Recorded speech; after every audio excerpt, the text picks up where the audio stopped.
श्री कृष्ण गोविंद हरे मुरारी। हे नाथ नारायण वासुदेव। श्री कृष्ण गोविंद हरे मुरारी। हे नाथ नारायण वासुदेव। ओम नमो भगवते वासुदेवाय। ओम नमो भगवते वासुदेवाय। कृष्णाय वासुदेवाय हरये परमात्मने प्रणतक्लेशनाशाय गोविन्दाय नमो नमः।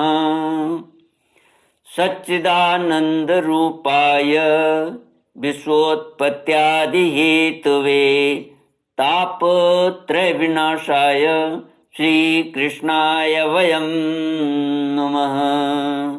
सच्चित आनंद स्वरूप परमात्मा जो सृष्टि के उत्पत्ति, पालन और संहार करता है तथा जीवों के आध्यात्मिक, आदि दैविक, आदि भौतिक तापों को नष्ट करने वाले हैं, अर्थात जीवों के मानसिक, शारीरिक और भौतिक दुखों को दूर करने वाले हैं, उन श्री कृष्ण भगवान को हम नमस्कार करते हैं। श्री कृष्ण गोविंद हरे मुरारी। हे नाथ नारायण वासुदेव। श्रीमद् भागवत 10वां स्कंद।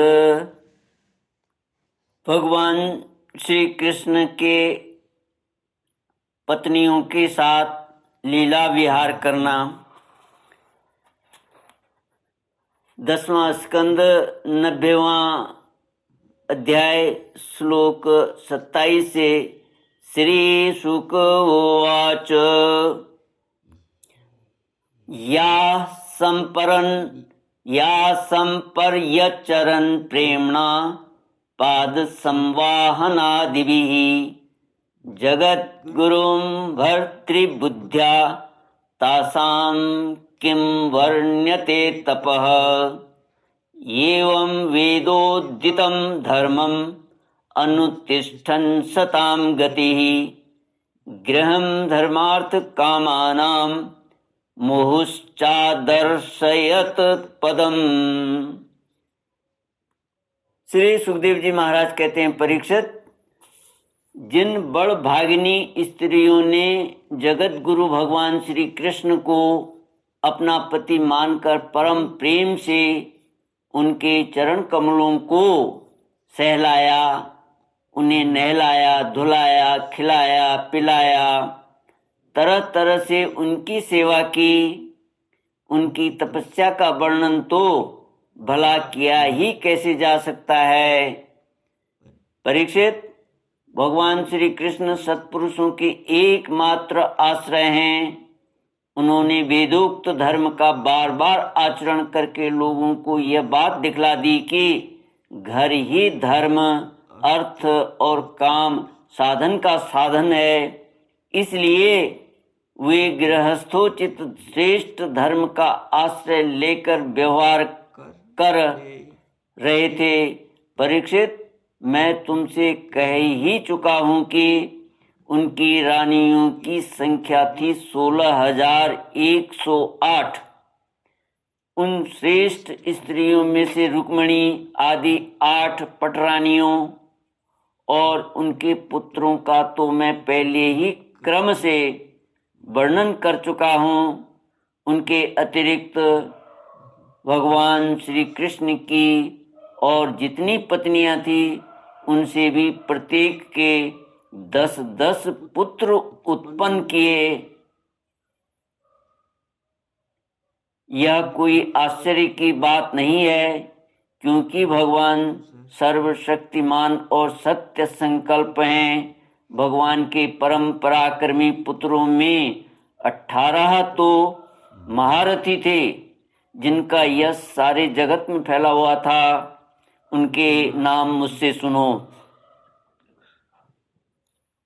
प्रद्युम्न, अनिरुद्ध, दीप्तिमान, भानु, सांब, मधु, भृतभानु, चित्रभानु, वृक, अरुण, पुष्कर, वेदबाहु, श्रुतदेव, सुनंदन, चित्रबाहु, विरूप, कवि और न्यग्रोध।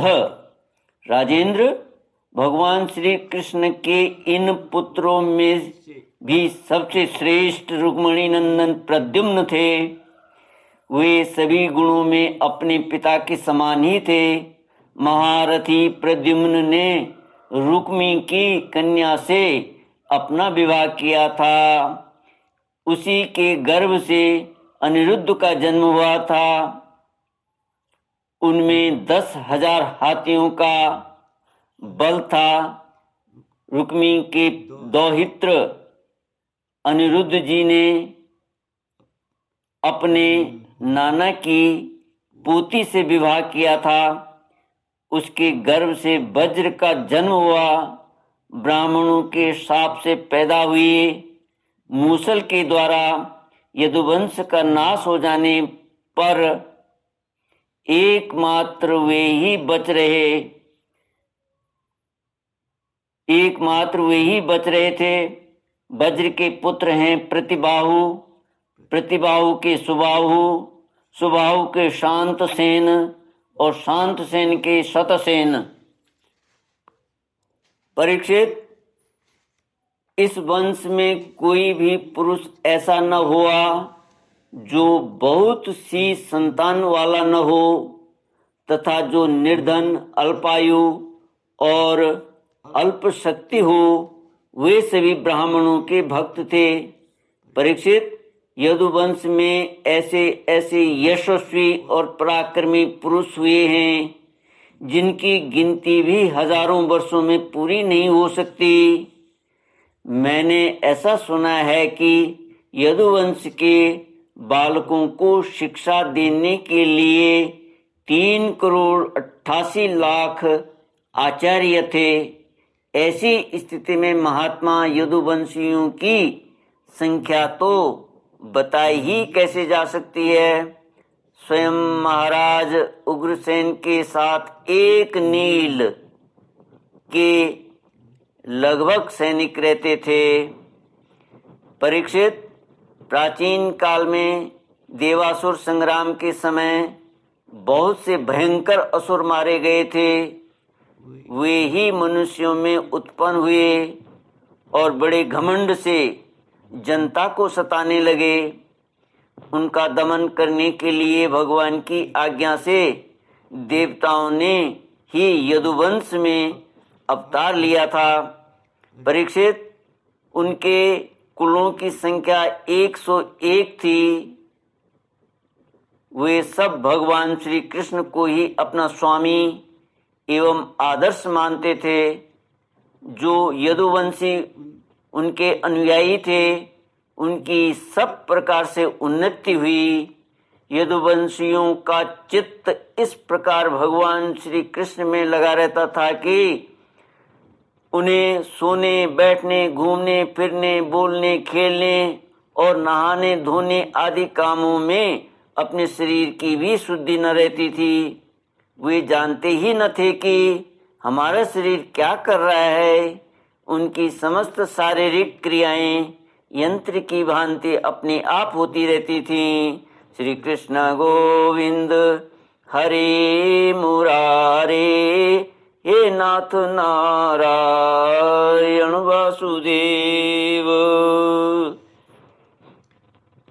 श्री सुखदेव जी महाराज कहते हैं, परीक्षित, भगवान का चरण धोवन गंगा जी अवश्य ही समस्त तीर्थों में महान एवं पवित्र हैं, परंतु जब स्वयं परम तीर्थ स्वरूप भगवान ने ही यदुवंश में अवतार ग्रहण किया, तब तो गंगा जल की महिमा अपने आप ही उनके सुयश तीर्थ की अपेक्षा कम हो गई।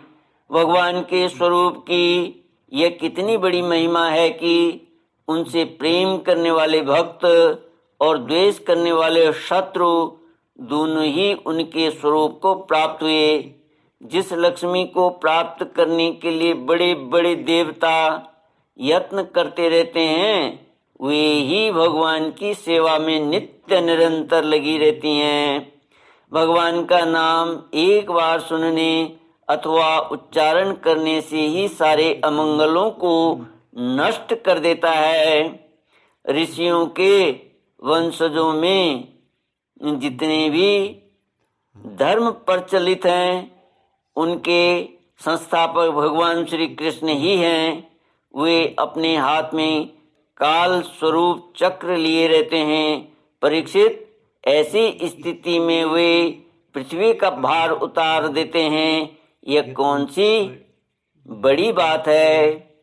भगवान श्री कृष्ण ही समस्त जीवों के आश्रय स्थान हैं।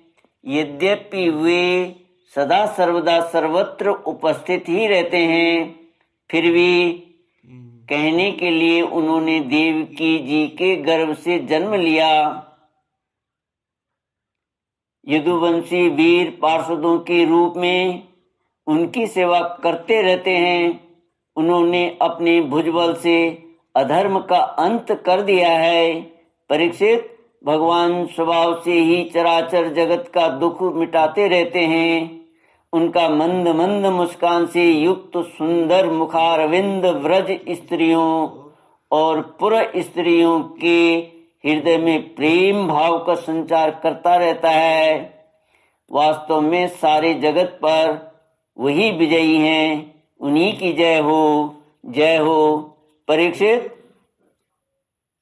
प्रकृति से अतीत परमात्मा ने अपने द्वारा स्थापित धर्म मर्यादा की रक्षा के लिए दिव्य लीला शरीर ग्रहण किया और उसके अनुरूप अनेकों अद्भुत चरित्रों का अभिनय किया। उनका एक एक कर्म स्मरण करने वालों के कर्म बंधनों को काट डालने वाला है। जो यदुवंश शिरोमणि भगवान श्री कृष्ण के चरण कमलों की सेवा का अधिकार प्राप्त करना चाहे, उसे उनकी लीलाओं का ही श्रवण करना चाहिए। परीक्षित, जब मनुष्य प्रतिक्षण भगवान श्री कृष्ण की मनोहारिणी लीला कथाओं का अधिकाधिक श्रवण कीर्तन और चिंतन करने लगता है, तब उसकी यही भक्ति उसे भगवान के परम धाम में पहुंचा देती है। यद्यपि काल की गति के परे पहुंच जाना बहुत ही कठिन है, परंतु भगवान के धाम में काल की दाल ही नहीं गिलती। वह वहां तक पहुंच ही नहीं पाता। उसी धाम की प्राप्ति के लिए अनेक सम्राटों ने अपना राजपाट छोड़कर तपस्या करने के उद्देश्य से जंगल की यात्रा की है। इसलिए मनुष्य को उनकी लीला कथा का ही श्रवण करना चाहिए। श्री कृष्ण गोविंद हरे मुरारे, हे नाथ नारायण वासुदेव। इति श्रीमद्भागवते महापुराणे वैयासिक्याम् अष्टादशसाहस्र्यां पारमहंस्यां संहितायां दशमस्कन्धे उत्तरार्धे श्रीकृष्ण चरितानुवर्णनं नाम 90तमोऽध्याय। ओम इति दशमस्कन्धो उत्तरार्ध संपूर्ण। श्री कृष्णार्पणमस्तु। ओम पूर्णमद पूर्णमिदं पूर्णात् पूर्णमुदच्यते पूर्णस्य पूर्णमादाय पूर्णमेवावशिष्यते। ओम शांति शांति शांति। हरि ओम। श्री गुरुभ्यो नमः। हरि ओम।